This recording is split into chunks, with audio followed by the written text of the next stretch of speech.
when you turn over a new leaf, the people around you have every right to not believe that you've turned over a new leaf like that overnight, because that's not how it works anyway. So they're not going to trust that you are this suddenly magically different person over a few days. And that's okay. As someone who has turned over multiple leaves, people don't believe me when I say I'm trying to better myself. I have to prove it to them by being better in my behavior. That is the only thing that I can do, because the record shows me with this bad behavior. That is what they're going off of. Suddenly, one day I don't do the bad behavior. That doesn't mean that I'm a changed person for life. I have to keep not doing those bad behaviors over and over again until that becomes my new baseline that people expect out of me. That's how that works. That's growth. You have to be vulnerable enough.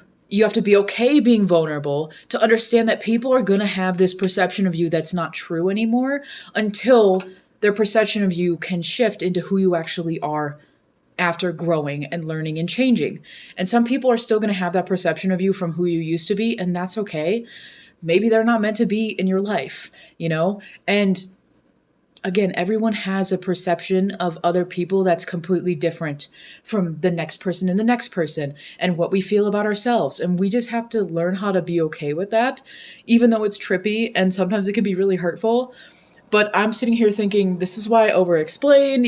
I want people to give me the benefit of the doubt, but you can't force anybody to do that. So the ones that do, don't take that for granted, because that's a gift.